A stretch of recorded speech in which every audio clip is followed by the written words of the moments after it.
Ya, entonces vamos a revisar lo que es la última cena. Ya estamos viendo ya como lo último, la preparación hacia la muerte y resurrección de Cristo.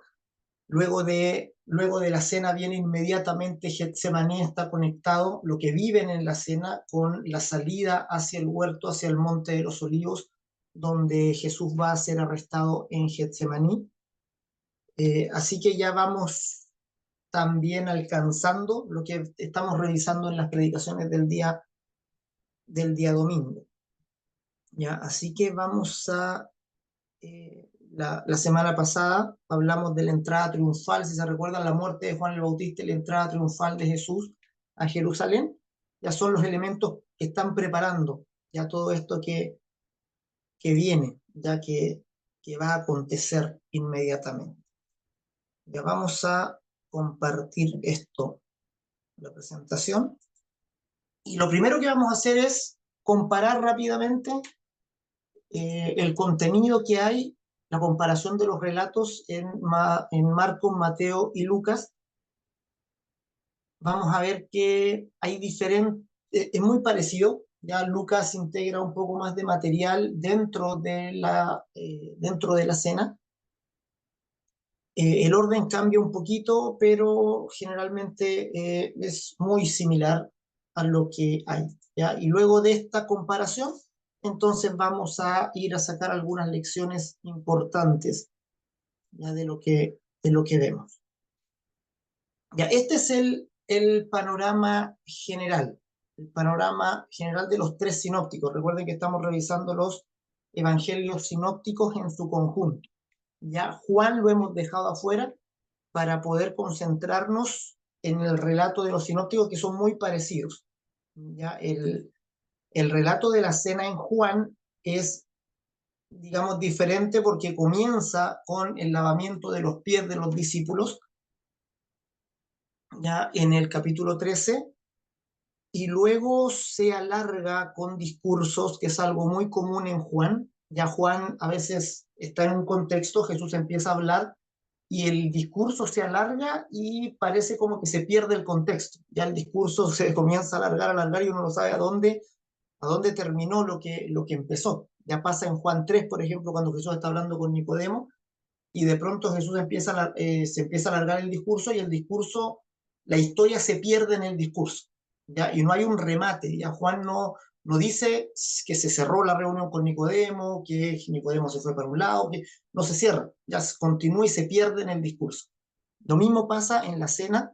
Ya al final del capítulo 14 hay una expresión que parece cerrar la cena cuando Jesús dice: viene el príncipe de este mundo y él nada tiene en mí, levantaos, vamos de aquí. Ya, esa expresión parece que ahí termina y luego comienza el capítulo 15 con el discurso de Jesús acerca de yo soy la vid, vosotros los pámpanos, que al parecer se da en el contexto del Monte de los Olivos, ya que Jesús caminando ve unas vides y que mirando las vides les relata eso. Ya, pero como les digo, Juan tiene esa característica de perderse en el discurso de Jesús. Ya, por eso lo hemos dejado un poquito fuera. Nos vamos a centrar en estos relatos de los tres evangelios. Marcos, ya entendiendo que es el primero que se escribe, lo vamos a poner en primer lugar aquí. Y Marcos tiene este orden. Ya, si se fijan, el orden es muy similar. Ya primero hay una preparación, ya un envío de los discípulos. En los tres parte con una pregunta. Los discípulos preguntan: Señor, ¿dónde vamos a tomar la cena? Y Jesús los envía. Y en Marcos está esto que es muy extraño, este elemento, que les dice: entren a la ciudad, van a ver un hombre con un cántaro de agua, síganlo, y a donde el hombre llegue, pregúntenle al dueño de casa, y él les va a mostrar un aposento alto, ya dispuesto, ya preparado, preparen ahí la cena. Extraño, extraño el elemento del el hombre con el cántaro de agua. Se han dado muchas interpretaciones para hablar de este hombre con el cántaro de agua, se ha hecho muy famoso, no conocemos su nombre, pero lo vamos a dejar ahí, vamos a hablar un poquito de él más adelante. Luego viene el anuncio de la traición. Ya cenando, lo primero que aparece en Marcos es el anuncio de la traición. Jesús dice: uno de los que está aquí me va a traicionar. Y los discípulos se preguntan unos a otros, ¿verdad? Si seré yo, quién será aquel de quien está hablando. Y aquí aparece esta otra expresión muy potente de Jesús, que también vamos a revisar. Jesús dice, eh, bueno le sería a tal hombre no haber nacido. Ya es una expresión que se repite eh, después también en el relato de Mateo. Ya Mateo y Marcos ambos repiten exactamente esta expresión, bueno le sería a este hombre no haber nacido, ya hablando de Judas Iscariote, del que lo traiciona. Ya vamos a revisar esa expresión también y le vamos a dar, o les voy a comentar de un significado que en algún momento también le di a este pasaje. Luego de este anuncio de la traición está la institución de la Cena del Señor, que es donde yo creo vamos a dedicar mayor tiempo en este estudio. Ya la institución de la cena con los elementos, ¿verdad? El pan, el vino. Es curioso que es una cena de Pascua. En la cena de Pascua siempre el protagonista es el cordero. Según la tradición judía, el centro de la Pascua está en el cordero y en las hierbas amargas. Sin embargo, ahora el protagonista no es el cordero, sino el pan y el vino. Ya eso tiene un elemento teológico muy importante, muy fuerte, muy potente, porque ya no está el cordero, pero en vez del cordero nos encontramos con el pan y el vino, o Jesús entregándose a sí mismo en los elementos del pan y del vino. Así que eso es muy poderoso, ya muy fuerte, tiene un valor teológico fuerte, de que ahora Cristo toma el lugar del Cordero, ya de que Cristo es el Cordero. Eso con respecto a la institución de la Cena del Señor. Y termina ya con un himno, cantando un himno y yéndose al Monte de los Olivos. Ya, eso es Marcos. Ya, un envío de los discípulos para que preparen la cena, luego estando en la cena el anuncio de la traición, la institución propiamente de la cena del Señor y finalmente el himno y se van al monte donde luego tenemos el relato de Getsemaní que veremos la próxima semana. Mateo es calcado a Marcos, ya envío de la preparación, pero aquí Mateo no habla del hombre con el cántaro. Y aquí pueden haber varias explicaciones. Ya, yo creo que Marcos escribe primero, Mateo tiene a la vista a Marcos cuando está leyendo, y de seguro que se produjo varias interpretaciones con respecto de este hombre con cántaro, algunas quizás no fueron muy buenas, y por eso Mateo decide omitir eso. Ya, Mateo no pone el hecho de que sigan a un hombre que lleva un cántaro con agua, sino que solamente dice, vayan, díganle a tal hombre, como que ya les dice quién es, ya vayan y díganle a tal hombre que vamos a comer la cena, el hombre les va a mostrar un aposento y preparen ahí la cena, ¿ya? A cierto hombre, dice, decid, díganle a cierto hombre. Omite el hecho del hombre con el cántaro y vamos a ver que hay una interpretación que es media polémica con respecto a eso y que esa es la posibilidad de por qué Mateo la omite. Ya Mateo escribe a un público judío principalmente y hay algunos que vieron en ese hombre con el cántaro de agua una conexión de Jesús con los esenios, una posible conexión con los esenios, y es posible que por eso Mateo prefiera omitir esa parte para no producir una polémica innecesaria. Ya luego viene el anuncio de la traición, que es muy parecido al de Marcos, con el añadido, ahí está el verso 25 de Mateo 26-25, donde Mateo es el único que dice que Jesús expone a Judas Iscariotes públicamente en la cena. Ya es el único que nos dice que Judas le pregunta, ¿seré yo? Y Jesús le responde, tú lo has dicho. Ya, eso no lo tienen los otros sinópticos.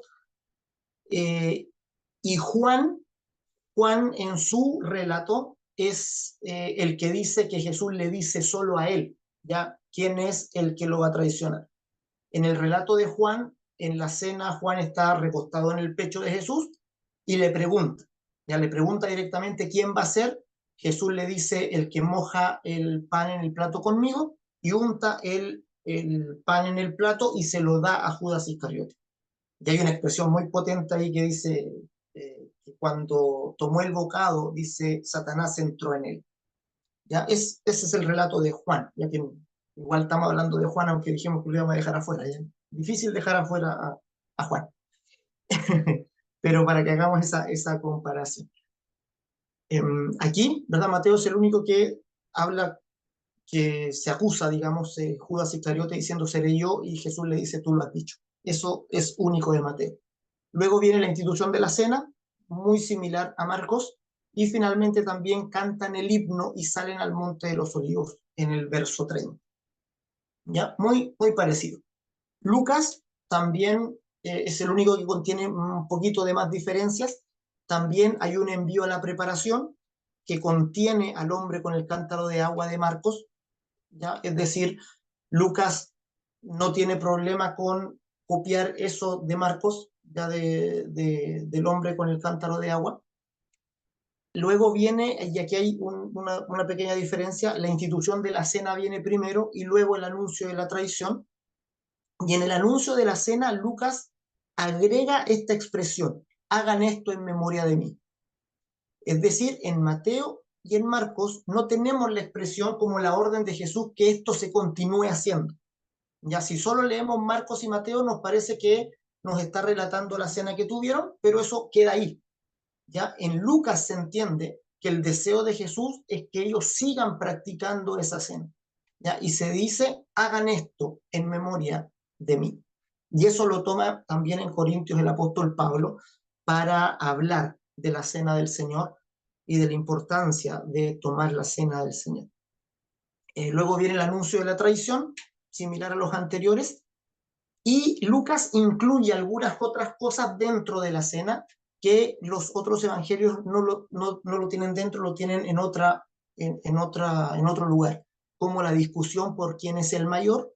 Ya, según Lucas, en la misma mesa donde están comiendo se produce esta discusión sobre quién es el mayor, y ahí Jesús les enseña, ¿verdad?, que el mayor de entre ustedes va a serse el esclavo de todos, etcétera, y les dice algo precioso, dice, yo pues les asigno un reino para que coman y beban en el reino de Dios por siempre, ¿ya? Y juzguen a las 12 tribus de Israel. Entonces, a mi entender, Lucas incluye este relato dentro de la cena porque es como ad hoc, ¿ya? O sea, Jesús les está regalando un reino y les dice que van a sentarse a comer y a beber junto a él, ya cosa que están haciendo ahí terrenalmente. A lo que Jesús les dice, lo que estamos haciendo aquí terrenalmente lo vamos a hacer allá, ¿verdad? En el reino del cielo. Les asigno un reino. Como mi Padre me asignó un reino, yo les asigno un reino, dice el Señor. Ahí del 24 al 30 de Lucas 22. ¿Ya? Luego viene el anuncio de la negación de Pedro, ya dentro de la cena también.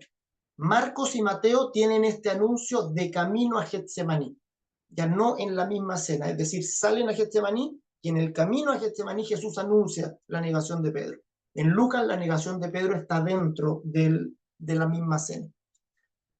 Y también el relato es precioso. Ya no, lamentablemente no hay tiempo para verlo, pero si lo revisan ahí en Lucas 22, del 31 al 34, Jesús anuncia el pecado de Pedro, o sea, anuncia que lo va a negar y le dice, pero tranquilo Pedro, yo he orado por ti para que tu fe no falte y una vez vuelto confirma a tus hermanos. O sea, Jesús está dando por hecho la restauración de Pedro.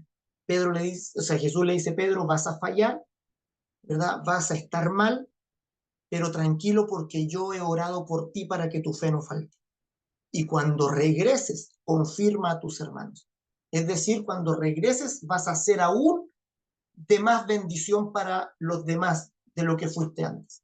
¿Ya? Y esto es algo maravilloso. ¿Ya? Generalmente nosotros centramos nuestra vida de fe en no fallar, ¿ya? En no pecar. Y aquí parece que Jesús tiene una visión un poco distinta. ¿Ya? Jesús sabe que vamos a fallar, Jesús sabe que vamos a muchas veces no andar en los mejores momentos, pero Jesús usa incluso esos momentos para enseñarnos. ya para mostrarnos nuestra dependencia de Él, para que reconozcamos su poder, y eso es precioso. Jesús anuncia que van a fallar y no se escandaliza por eso. Ya Jesús no se escandaliza por los pecados futuros de sus discípulos, sino que solamente les dice, ya incluso les dice esta noche, todos me van a dejar, pero tranquilos, lo que quiere Jesús es que no pierdan la fe, ya que esa fe se mantenga, que esa expectación del reino venidero no se pierda y se diluya ya en el camino, ya que es algo que le pasó a Pedro, ya que eso también aparece en Juan. Ya, en Juan está el último capítulo, que algunos piensan que es un añadido para no dejar la historia de Pedro inconclusa. En el último capítulo de Juan, Jesús se le aparece a Jesús en la playa, en la orilla de la playa en Galilea. Es decir, Pedro, al parecer, se siente tan mal de haber negado a Jesús que se devuelve a pescar a Galilea. Vuelve a ser pescador de peces, cuando Jesús ya le había dicho que iba a ser pescador de hombres.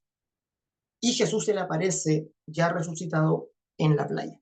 Y ahí está ese relato hermoso de cuando Jesús le dice, tira la red a la derecha, recogen los peces y Pedro se lanza al agua a ir en busca de su maestro y Jesús lo restaura. Le pregunta 3 veces, ¿me amas? Y luego es como que le dijera a Pedro, tranquilo, ¿verdad? No pasa nada, fallaste miserablemente, pero ahora, ¿verdad? Vuelve a tu vocación, ¿verdad? Vuelve a aquello para lo cual te llamé. Ya Pedro pensaba que con esa falla se había acabado todo, que ya no había más posibilidad para él, había dejado todo tirado a la toalla, pero en los planes de Dios él seguía plenamente vigente y se lo hace saber. ¿Ya? Así que de pronto somos rápidos para condenarnos a nosotros mismos cuando el Señor está ahí todavía y el llamado está vigente para nosotros. Ya, eso es el anuncio de la negación de Pedro. Y termina con un relato que también es un poco difícil de entender. Jesús les pregunta, cuando los envié, ¿les faltó algo? Cuando los envié sin bolsa, sin alforja, ¿les faltó algo? Ellos dijeron, nada, Señor. Y Jesús le dice, bueno, pues ahora tomen la bolsa, tomen la alforja, y el que no tenga espada, venda su capa y compre una.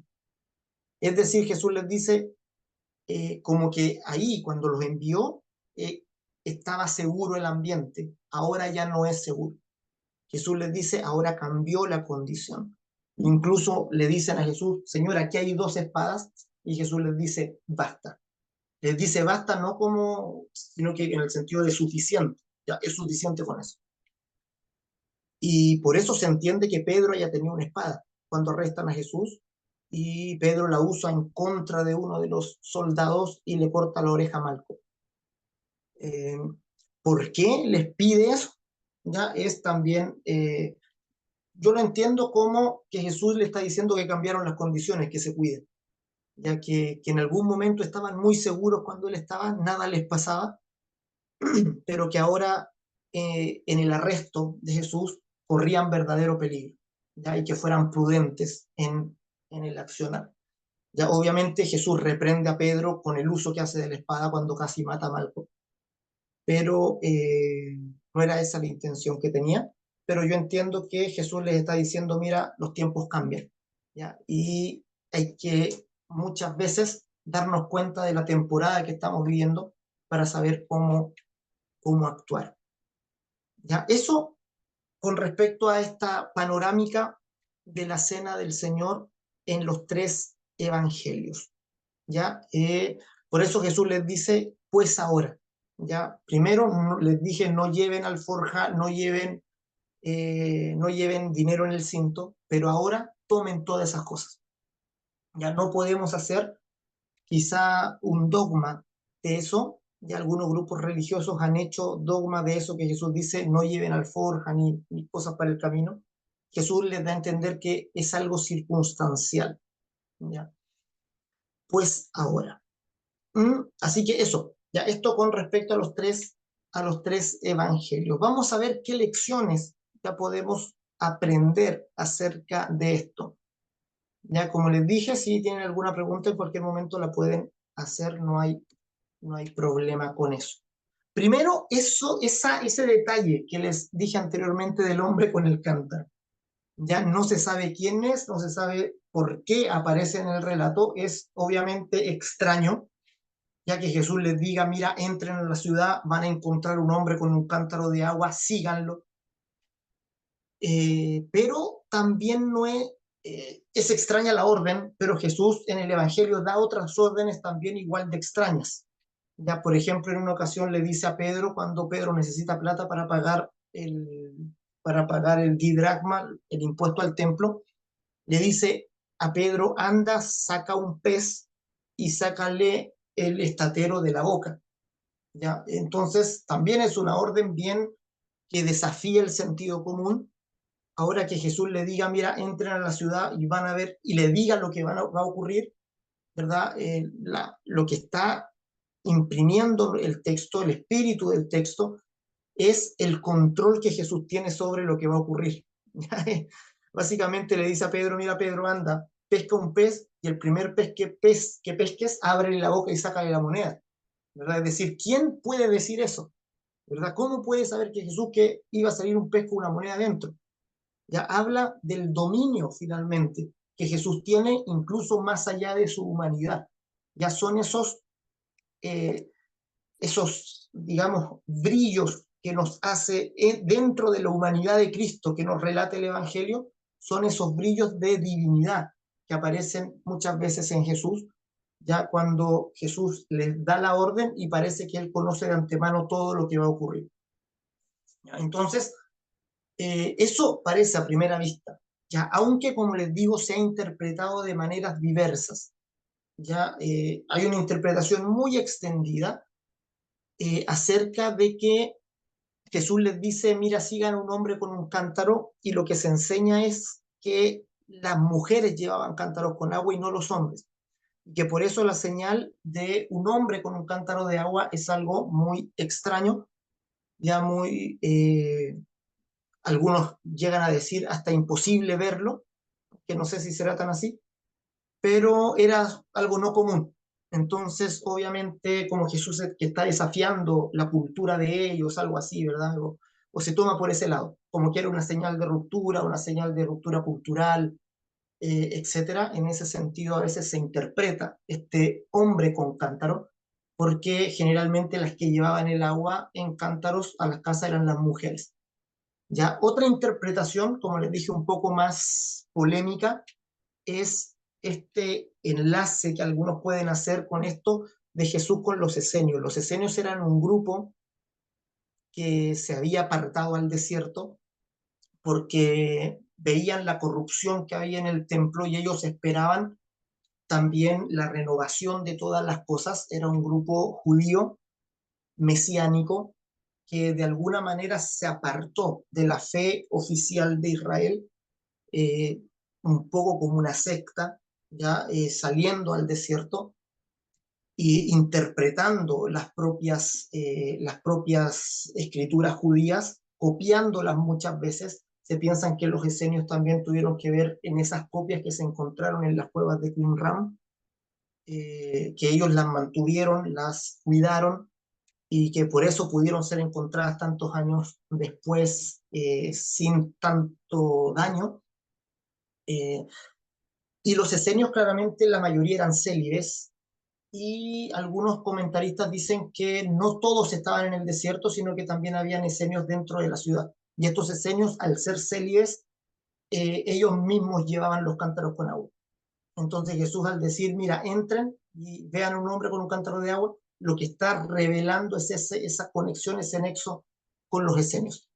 Entonces, algunos lo miran de ese lado, ¿ya? Con eso tratan de involucrar a Jesús un poco con ese movimiento, eh, y eso claramente puede ser polémico para el Evangelio escrito a judíos, y por eso, como les explicaba anteriormente, puede ser que Mateo haya preferido no nombrar a este hombre del cántaro de agua. Ya, de todas maneras, estamos dentro del terreno de la especulación. ya nada se nos dice oficialmente con respecto a este hombre. Yo prefiero quedarme con esa mirada de la sobrenaturalidad de Cristo, en el sentido de que les adelanta lo que va a pasar. ¿Ya? Parecido a cuando, esto también es loco, cuando Jesús les envía para que tomen un burro. ¿Se recuerdan ustedes un burrito pequeño para hacer la entrada triunfal? Jesús también los envía y le dice, vayan, desaten a un burro, van a encontrar, dice, un burro eh, que nadie ha montado antes, desátenlo y cuando su dueño les pregunte por qué lo están desatando, ustedes díganlo, el Señor lo necesita. Y entonces es también como muy loco, como que Jesús les dice lo que hacer y les dice lo que les va a ocurrir. Es como que se adelantara y obviamente los discípulos van y les ocurre tal como que Jesús les dice. Ya lo están desatando, el dueño les pregunta qué están haciendo y ellos dicen el Señor lo necesita y los dejan. ¿Ya? Entonces no es la única vez que hay este tipo de orden donde Jesús se adelanta a los acontecimientos que van a ocurrir, que van a suceder. Ya, eso comentar con respecto de ese hombre del cántaro. Ya. El anuncio de la traición, ya es el anuncio de la traición de Judas Iscariote. Ya Judas Iscariote, muy polémica figura. Ya algunos me han preguntado de repente, oiga, ¿usted cree que Judas Iscariote está en el cielo o en el infierno? ¿Para dónde se va a ir Judas? ¿Verdad? Y hay un montón de cosas con respecto a Judas Iscariote, películas hechas con respecto a Judas Iscariote. Hay una hasta de estas de Drácula, ¿verdad? Que enlazan a Drácula con Judas Iscariote. Es muy fuerte ya la figura de Judas como aquel que vende a Jesús, de aquel que recibe 30 monedas de plata, de aquel que lo entrega con un beso. Lo que sí podemos ver en la Escritura es que, por lo menos dentro de la Biblia, ya la visión es negativa con respecto a Judas. ¿Ya? En algunos escritos extra bíblicos la cosa no es tan así, incluso hay un evangelio de Judas donde sale mejor parado Judas, pero digamos, de las escrituras del canon no es buena la visión que se tiene acerca de Judas. Incluso esta expresión de Jesús es muy potente, ¿verdad? Le dice, mas hay de aquel por quien el Hijo del Hombre es entregado. Bueno le fuera a ese hombre no haber nacido. ¿Ya? Esa es la expresión de Jesús que aparece en Marcos 14:21 y en Mateo 26:24. ¿Ya? Obviamente Jesús está hablando de lo que le va a acontecer después de la muerte. ¿Ya? Obviamente a eso se está refiriendo. ¿Verdad? Que mejor le hubiese sido no haber nacido que haber nacido y haber sido aquel que entregó a Jesús. ¿Ya? Esa es más o menos la expresión de, de Jesús. Luego hay otras expresiones en el libro de los Hechos, ya un poco también medias extrañas, cuando Pedro dice que cayó en transgresión, dice que Judas cayó en transgresión para irse a su propio lugar. Ya, también medio oscuro la forma de decirlo de Pedro. Con respecto a la muerte también hay polémica porque los evangelios dicen que se ahorcó, entonces la mayoría piensa que es algo así como en la imagen, ya que se colgó de un árbol, pero el libro de los Hechos dice que Judas cayó de cabeza y se partió por la mitad y todas sus entrañas se derramaron. ¿Ya? Incluso dice que por eso aquel campo se llama campo de sangre, Acéldama, por ese suceso. ¿Ya? Entonces, los evangelios dicen se ahorcó, el libro de los Hechos dice cayó de cabeza, se partió por la mitad y las entrañas se derramaron. Puede haber sido las dos, sí, o sea, una no excluye a la otra. Hay algunos que piensan que se ahorcó así como está aquí en un árbol y que luego se cortó la soga y cayó y se partió, como dice Hechos. Hay otros que dicen que el ahorcamiento no es este que aparece aquí, sino que es cuando ponían una espada en la tierra y se abalanzaban sobre ella, ya lo que también explicaría, pero también especulación, ya terreno de la especulación, ya la cosa es que Judas muere y esta expresión de Jesús por lo menos no vaticina algo muy bueno para Judas en la eternidad. ¿Ya? con respecto a esto también quería comentarles algo que quizás sorpresivo. De repente tenemos interpretaciones medias sorpresivas nosotros en la vida de fe. Ya una vez, me acuerdo, una mamá, hace años atrás, ya una mamá que perdió su hijo, ya que finalmente el hijo no tenía un hijo que había muerto en el vientre. Y ella estaba preocupadísima por ese hijo, ya, y me hizo la pregunta. Yo no era pastor en ese momento todavía, estaba digamos, era líder, sí, ya enseñaba y todo. Y ella me hace la pregunta, ella estaba de verdad era algo que él le cargaba del pasado con respecto a eso, ya, porque en ese tiempo ella no era cristiana y todo eso. Entonces tuvo esa pérdida y ella siempre como que cargaba con ese pensamiento, ya de qué había pasado con su bebé, ya en el vientre. Y resulta que me pilló como de sorpresa porque uno como que no tiene esa respuesta, o quizá no piensa mucho en eso, ya con qué pasa con eso, ¿verdad? Como que, entonces recuerdo que pregunté al Señor y el Señor sorpresivamente, ya cuando uno a veces pregunta, llega a textos que no espera. Y no sé por qué al hacer la pregunta, este texto saltó a mi mente, ¿ya? Y claro, y cuando lo vi, medité en esto y le di otra vuelta, ¿ya? Porque al parecer, cuando nosotros leemos esto, que Jesús dice, bueno le fuera a este hombre no haber nacido, parece una expresión como superficial, ¿ya? Parece como a nosotros a veces decimos eso. Decimos, oh, que le fue mal, mejor no hubiera nacido. Ya en Job encontramos una expresión parecida. Job, cuando está mal, él dice, maldice el día que nació. Y dice, mejor hubiese sido como uno que muere en el vientre. Eh, pero lo tomamos como superficialmente, como si fuera un decir. ¿Ya? Pero si nos tomamos en serio esta expresión, ¿ya? O a veces lo tomamos como que Jesús dijera, mejor este hombre le hubiera sido no existir. Ya lo vemos así como en ese sentido, como mejor no hubiera existido. Pero Jesús no está diciendo mejor no hubiera existido. Jesús da por hecho de que existe, pero dice mejor le fuera no haber nacido. O sea, Jesús está diciendo, para Judas, en el caso específico de Judas Iscariote, él hubiese tenido mucha mejor eternidad si no hubiese nacido. ¿Ya? Y realmente eso me impactó. Ya me dije, porque yo estaba buscando esa respuesta, ya estaba con esa pregunta en mi mente cuando leo esto y me pegó muy fuerte en ese sentido de que Jesús mismo está diciendo, ¿verdad? O sea, con respecto a la eternidad, a lo que viene, ¿verdad? A la vida eterna, ¿verdad? Mejor hubiese sido para Judas haberse ido antes de haber salido del vientre.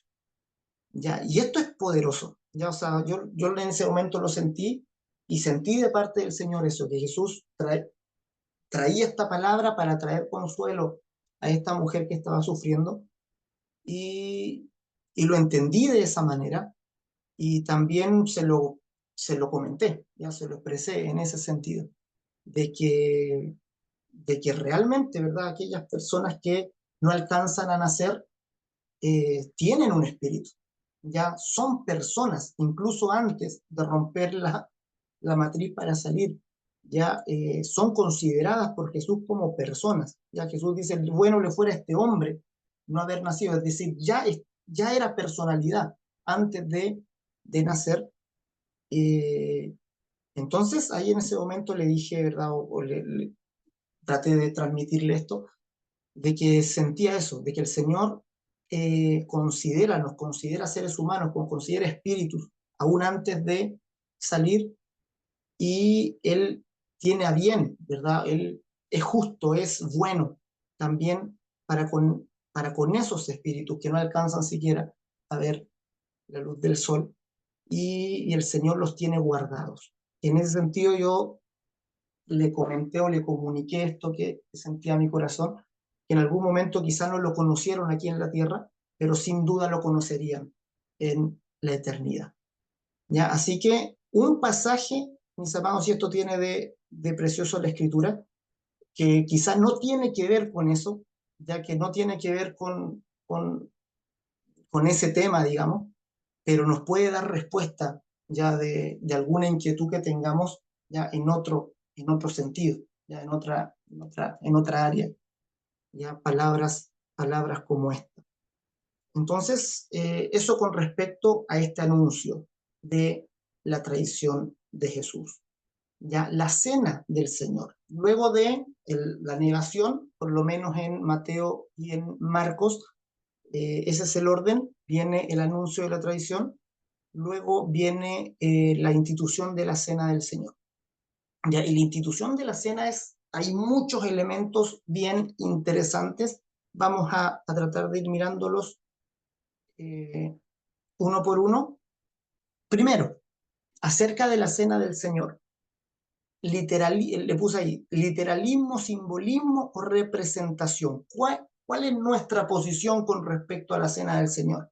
Porque hay posiciones diferentes. ¿Ya? La posición literalista es la posición que tiene la Iglesia Católica con respecto a que cuando el Señor dice, este es mi cuerpo, efectivamente el pan se convierte en el cuerpo de Jesús, ¿ya? Y eso lo toman literalmente y usaron de un elemento científico de ese tiempo, estamos hablando de antes de la, eh, es una interpretación medieval, ¿ya? Cuando, cuando se asocia la comunión o la cena del Señor, se asocia a la transfiguración, ¿no? A,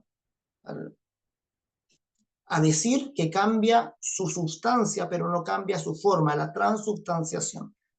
¿Ya? La visión católica de la cena del Señor es la transubstanciación, es decir, el pan cuando aquel que está encargado de bendecir la cena dice las palabras correctas, es decir, es un rito, y santifica el pan, santifica el pan se transforma literalmente en carne, ¿ya? Es decir, ellos usan una hostia, la hostia consagrada es literalmente carne, por eso no se puede ni botar, no se puede, la hostia cuando ya está consagrada es carne, ¿ya? Y es la carne de Cristo. Entonces ellos, ¿cómo entendían eso? Con este concepto científico que había en ese tiempo, que era el de la transubstanciación. Es decir, los objetos tienen sustancia y forma y puede cambiar la sustancia sin cambiar la forma. Y la transubstanciación era un cambio de sustancia manteniendo la forma. Obviamente, ese concepto científico está absolutamente obsoleto el día de hoy. Ya luego se entendió bien cómo estaban formadas las cosas y eso no se puede, ¿verdad? O sea, científicamente ya perdió validez, sin embargo, al pasar a ser un dogma de la Iglesia Católica oficial, ya no puede volverse atrás. Entonces, todavía en la ceremonia católica lo que ocurre es que la hostia se convierte literalmente en pan y el vino literalmente en sangre, ¿ya? Es el literalismo, ¿verdad? No vemos que sea así, ¿verdad?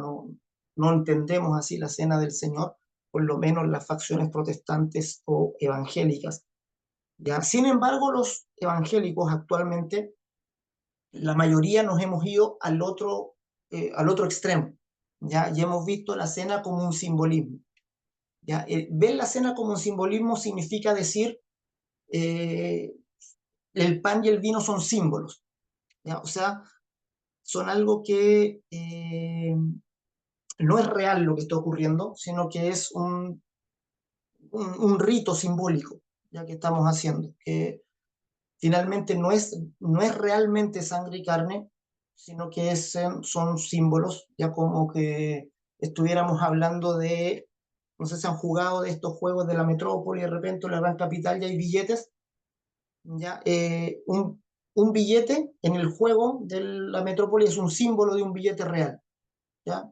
Pero no tiene validez en sí, ¿ya? Entonces, la mayoría de los grupos, por reaccionar a la visión literal católica, hemos tomado una visión simbólica y le hemos perdido el valor, ¿ya? Decimos, total, es un símbolo, ¿verdad? Y al ser un símbolo, se puede hacer o no se puede hacer, ¿ya? O no es tan importante hacerlo. Entonces nos encontramos con que finalmente no le estamos dando la importancia que quizá debería tener. Ya en medio del literalismo y el simbolismo, yo veo otro punto de vista, que es el que quiero compartirle, que es el de la representación.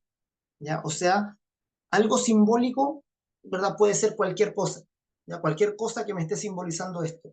Pero Jesús no dijo, esto va a representar o ser un símbolo de mi carne, o esto va a ser un símbolo de mi cuerpo. Él dijo, esto es mi carne, ¿verdad? Y esto es mi sangre. Entonces les está dando al pan y al vino un valor representativo, como que esto va a representar para ustedes mi carne y mi sangre, ¿verdad? Es mucho más poderoso que solo un simbolismo, ¿verdad? Pero sin caer en que de verdad literalmente sea carne y sangre. Ya es una representación. Ya haciendo la misma analogía del dinero, podríamos pensar en un cheque, por ejemplo.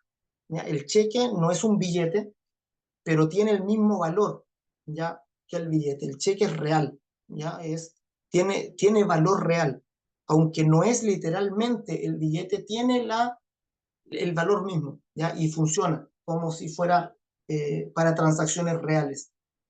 Entonces, cuando Jesús está diciendo, esta es mi carne y esta es mi sangre, tenemos que darle ese valor representativo a lo que estamos haciendo. ¿Y qué representa? El pan representa su cuerpo. Jesús se los pasa a los discípulos, parte el pan, ¿ya? Y el hecho de partir el pan también es una señal muy potente, porque es la señal del cuerpo partido de Jesús. Ya Jesús parte el pan para representar su cuerpo partido y se los entrega, ¿ya? Y les dice, coman mi carne, ¿ya? Y Jesús también separa el pan del vino, ¿ya?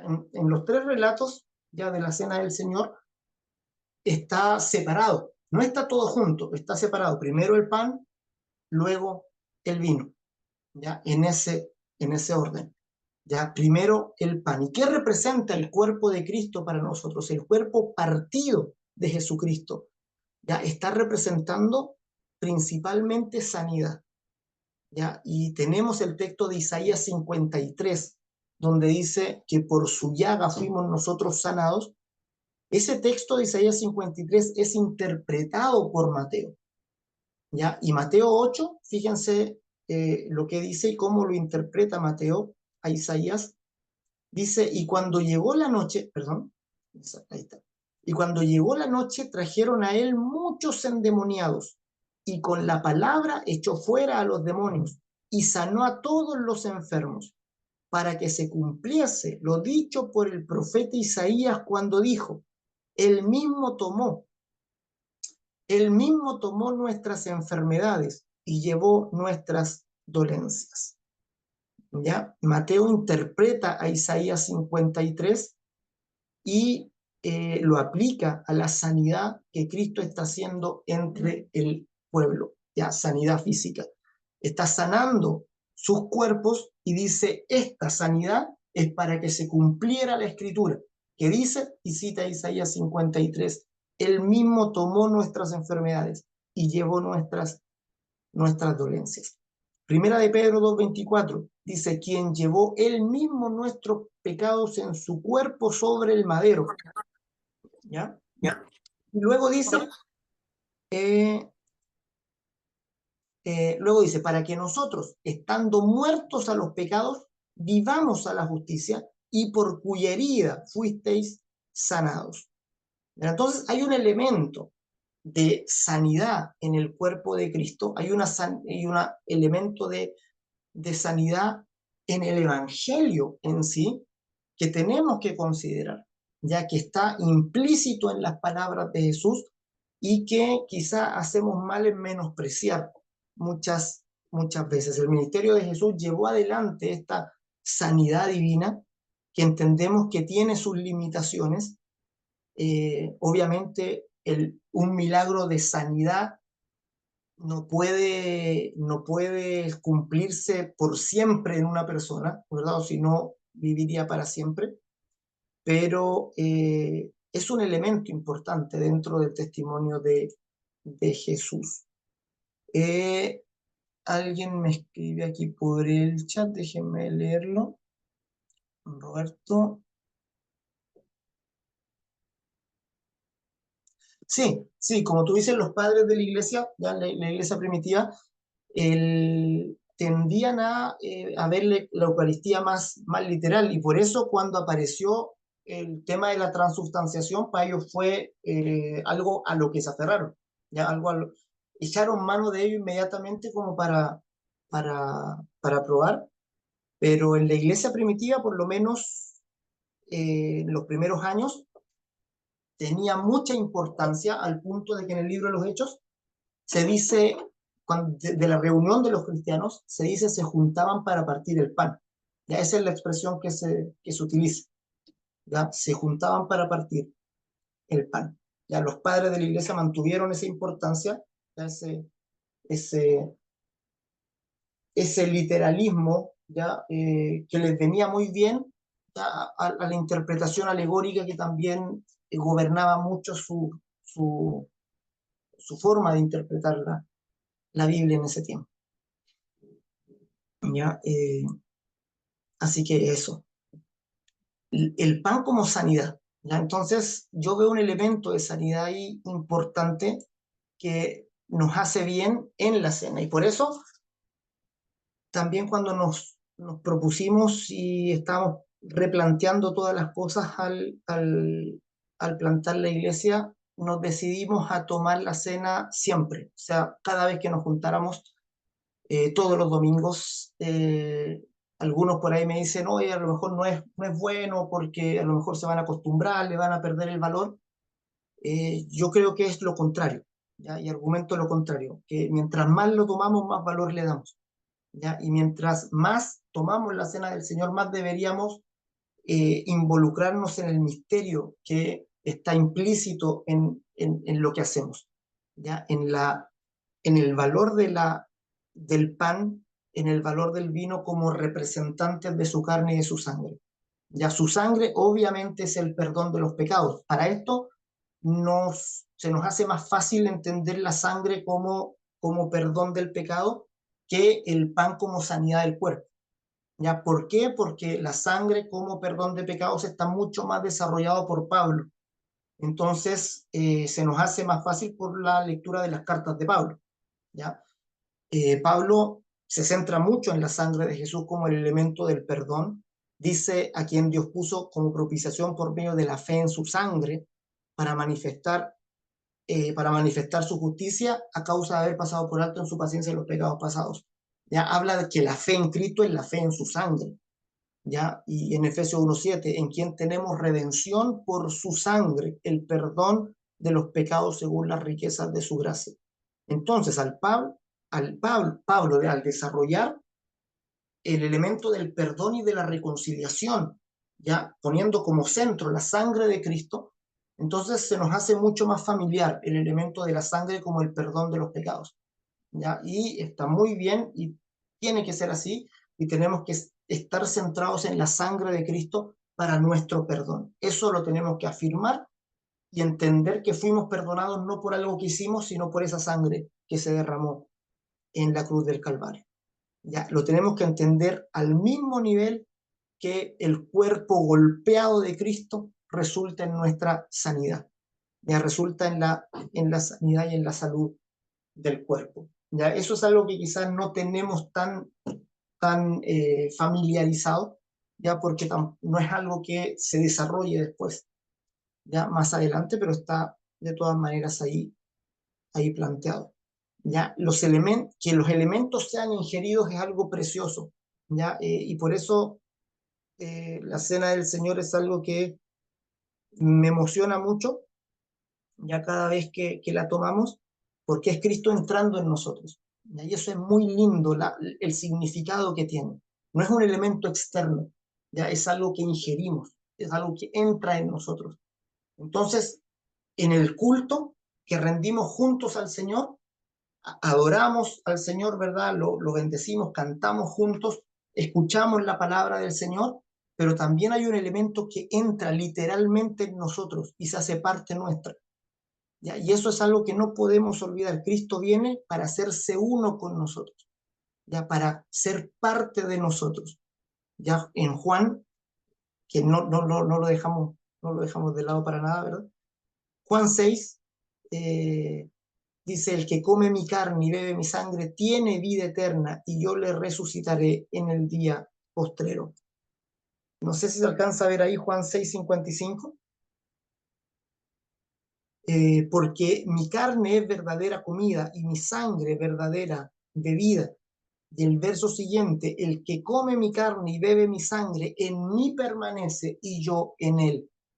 Ya, como le digo, ese es precioso, es el mandamiento de Jesús de comer su sangre. Ya, y aquí esto marca un contraste con el Antiguo Testamento, un contraste muy interesante, porque en el Antiguo Testamento ustedes saben que hay un mandamiento de no comer carne, perdón, de no comer sangre. ¿Ya? Es un mandamiento muy fuerte, ¿ya? Del Levítico, de que no se puede comer sangre. Incluso es tan importante ese mandamiento que hasta el día de hoy algunos cristianos no quieren comer prietas, ¿verdad? Y no quieren saber nada con sangre, ¿ya? Pero había un mandato en el antiguo pacto de que no se podía comer sangre, ¿ya? No comer la sangre del animal que se sacrificaba. ¿Y eso por qué? ¿Ya? Yo lo entiendo de esta manera. Algunos lo entienden de la parte higiénica, ¿no? O sea, transmite enfermedades, ¿verdad? Está bien, ¿verdad? Pero mirando con ojos espirituales, lo que veo que la Biblia está impidiendo es que los judíos, al tomar la sangre, ¿verdad?, del animal sacrificado, se identificaran con ese animal, ¿ya? Entendiendo que el animal es parte de ellos cuando era solo una figura. ¿Ya? Es decir, el animal en el Antiguo Testamento era figura y sombra de lo que había de venir, era simbólico, ¿verdad? Ahí estamos hablando de símbolo, de parábola. ¿Ya? El cordero, cuya sangre expiaba al israelita, no lo expiaba realmente. ¿Ya? Y el libro de Hebreos dice, porque la sangre de los toros y de los machos cabríos no puede perdonar los pecados. Entonces, fíjense, es súper fuerte para un judío que creyó siempre en la expiación por la sangre de los animales, que de pronto venga el autor de Hebreo y les diga, ¿sabes qué? La sangre de los toros y de los machos cabríos no perdonan los pecados. Era una figura, era un símbolo que se les otorgó en la ley hasta la venida de Cristo, hasta la venida del verdadero sacrificio, cuya sangre efectivamente iba a perdonarles. Y por eso continuamente se decía, no se coma la sangre, no coma sangre, no coma sangre, es decir, como no nos identifiquemos con ese sacrificio porque es la figura, viene el real. Pero una vez aparece el real, una vez el verdadero Cordero viene a este mundo, Él dice, coman mi carne y beban mi sangre. ¿Ya? Había prohibición, no coma la sangre del sacrificio, ahora viene Cristo, el verdadero sacrificio, y dice, beban mi sangre. ¿Por qué? Porque mi sangre es verdadera de vida. Jesús, después de ese sermón, dice que muchos ya no andaban con él, que muchos se apartaron y ya no andaban con él. Imagínense lo fuerte que es para un judío que siempre escuchó que no podía comer sangre, escuchar de los labios de un maestro decir, coman, beban mi sangre porque mi sangre es la verdadera bebida. Es muy fuerte, ¿verdad? Muy chocante. Eh, pero como es así de chocante, es así también de profundo y de enriquecedor para nosotros. Cuando Jesús dice, coman mi sangre, nos está diciendo, unámonos a su cuerpo. Mi espíritu y su cuerpo son una sola realidad. ¿Ya? El cuerpo de Cristo entra en nosotros y nos constituimos una sola persona. ¿Ya? Son ingeridos para vivir, experimentar esa unidad. ¿Ya? Jesús en mí, yo en él. ¿Ya? Eso es precioso. ¿Ya? Esos son los elementos ingeridos. Juan 17:21, ya esta unidad, remarca esta unidad, para que todos sean uno, oh Padre, en mí y yo en ti, que también ellos sean uno en nosotros, para que el mundo crea que tú me enviaste. Así como el Padre está unido con el Hijo, ahora nosotros estamos unidos también en ellos por causa de Cristo. ¿Ya? Otro elemento es el que les dije que aparecía en Lucas, ¿verdad? Haced esto en memoria de mí. Cuando comemos la cena, lo que hacemos es recordar, traer a la memoria, ¿verdad? Lo que Él hizo por nosotros, traer a la memoria los dones que tenemos en Cristo. Y finalmente, de esa manera, vivimos como Hebreos 12:2 nos indica, puestos los ojos en Jesús, el autor y el consumador de la fe. Ya al tomar la cena, tenemos memoria de Cristo, hacemos memoria de Cristo, le recordamos continuamente, hacemos de Cristo el centro de toda nuestra liturgia, hacemos de Cristo el centro de todo lo que hacemos. Ya nos reunimos para partir el pan, nos reunimos para ver, tener la experiencia de Cristo entregándose por nosotros, ¿verdad? Él siendo la ofrenda y el sacrificio por nosotros, por nuestros pecados. Y finalmente, la cena del Señor es el anuncio de la gloria venidera. Y aquí está el elemento escatológico que está presente en los tres relatos de los evangelios. Ya Marcos, Mateo y Lucas incluyen este elemento futuro, este elemento escatológico. Y dice, y yo os digo, puse el de Mateo aquí, y yo os digo que desde ahora no beberé más este fruto de la vid hasta aquel día en que lo beba nuevo con vosotros en el reino de mi Padre. ¿Ya? Es decir, no es algo solo presente, sino que es algo que se extenderá hasta el futuro, hasta nuestro encuentro con Cristo. Ya para Pablo el encuentro con su Señor marcaba el clímax de su existencia. Ya Pablo no se aferraba a la vida en este mundo porque su mayor meta estaba en su encuentro con Cristo. Siempre Pablo estaba pensando en su encuentro con Cristo. ¿Ya? Les dice, ustedes son mi corona, ¿verdad? En la venida de Cristo. Siempre tenía su mente, estaba pensando en esa venida, en ese encuentro con el Señor. Y aquí Jesús nos dice, ¿verdad? No voy a beber más de este fruto de la vid hasta que lo beba nuevamente con ustedes en el reino de mi Padre, ¿verdad? Y deja así abierto el tema. Para Jesús fue su última cena en este mundo, la próxima será con nosotros allá, pero mientras nosotros estamos en este mundo experimentando el Evangelio, luchando en nuestra fe, estamos también tomando y haciendo memoria de Cristo constantemente con los elementos del vino y del pan. Amén, mis amados. Así que profundicemos en esto, ya tengamos a bien, ¿verdad? Mirar en la cena del Señor la gloria que los discípulos vieron y que los discípulos transmitieron también a la iglesia. Ya cada día domingo sea nuestro gozo eh, ser parte de la cena del Señor, recibir los elementos. Los chicos se preparan también, los que ministran la cena, para mostrar quizá cada domingo un aspecto importante de la cena del Señor. Y ahora que está en el culto de los niños también la toman ahí en la reunión de ellos.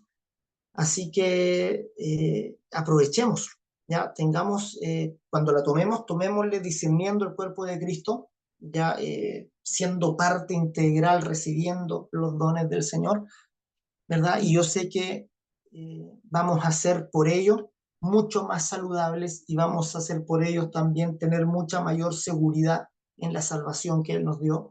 Y eso redunda totalmente en la calidad de vida de fe que llevamos adelante. Así que mis amados, no sé si hay preguntas, dudas, comentarios. Y hasta aquí dejamos por hoy. Próxima semana acompañamos a Jesús a Getsemaní. No sé si estamos, no hay preguntas, consultas, comentarios. Pastor, yo tengo un comentario que sobre cuando, claro, la visión escatológica de la cena ya en el reino, creo yo, o leí en realidad, que igual habla un poco de la corporalidad de nosotros que no se pierde, o sea, no nos vamos a convertir en como algo etéreo, sino que hay algo de corporalidad, quizás no la corporalidad de hoy, pero sí habla de una actividad bien humana, que es comer y beber. Sí, totalmente, ¿verdad? La fe cristiana es en la resurrección. ¿Ya? Y la resurrección claramente habla de un nuevo cuerpo, ¿ya? Que Cristo ya lo tiene, ya Cristo lo tiene incluso con sus marcas, ya en las manos y en el costado. Así que vamos a comer en el reino futuro, ¿ya? Buena idea. Para los que les gusta comer, es una buena, una buena noticia. Vamos a comer y seguramente, ¿verdad? No vamos a tener las complicaciones que tenemos ahora, ¿verdad? Por ese ejercicio. Así que eso, mis amados, ya el Señor les guarde, el Señor les bendiga. Ya nos estamos viendo el fin de semana. Bendiciones para todos. Saludos. Gracias, pastor. Bendiciones. Nos vemos. Chao, Nos bendiciones. vemos. Bendiciones, Fabián. Vamos. Bendiciones, pastor. Chao, chao, Juan. Dios te bendiga.